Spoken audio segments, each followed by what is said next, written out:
अभी से जुड़ी हुई एक और बड़ी खबर आपको बता दें, आतंकी संगठन हिजबुल्लाह पर इजराइल ने बड़ा बयान दिया है कि हिजबुल्लाह लेबनान को युद्ध में धकेल रहा है।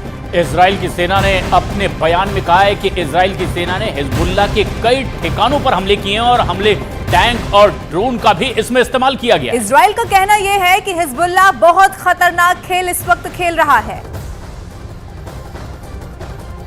और ऐसे में तब ये बेहद अहम है जबकि एक बड़ा आरोप अब इजराइल की ओर से लगाया गया है कि हिजबुल्लाह दरअसल इस युद्ध को और ज्यादा भड़काने का काम कर रहा है।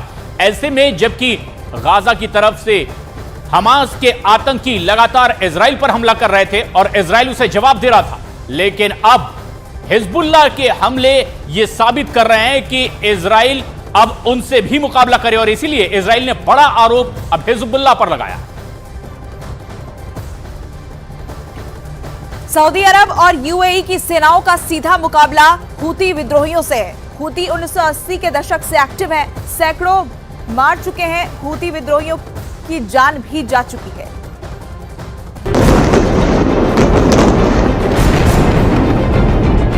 यमन कतरा कतरा तबाह और बर्बाद हो चुका है, लेकिन अब भी इन्हें अपनी नहीं हमास की पड़ी है। अपने शीशे के घर से हूथी विद्रोही इजरायल के घर पर पत्थर मार रहे हैं और यहां तो इजरायल पहुंचने से पहले किसी को भी भूमध्य सागर में परमाणु ताकत से lace 2 aircraft carrier Gerald Ford और आइजनहावर के हमले से गुजरना होगा। लाल सागर में यमन से आए मिसाइलों को भी अमेरिकी युद्धपोत यूएसएस कॉर्नी ने ही इंटरसेप्ट और ध्वस्त किया। युद्धपोत यूएसएस कॉर्नी एक डिस्ट्रॉयर है। इसका इस्तेमाल हवाई हमले रोकने और पानी और जमीन पर हमले के लिए होता है। यह 1991 से अमेरिकी वायुसेना में सेवा दे रहा है। इस पर हमेशा 329 सैनिक तैनात रहते हैं और इसकी रफ्तार 55 किलोमीटर प्रति घंटा है।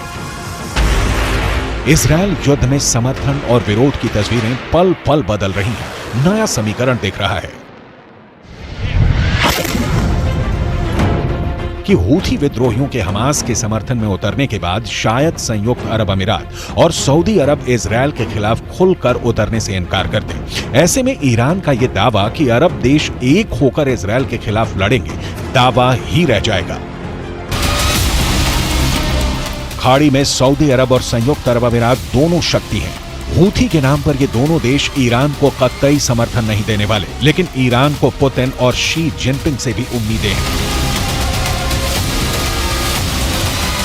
युद्ध की फैलती तेजी बता रही है कि विस्तार तय है, जो बहुत भयावह और दर्द भरा होगा।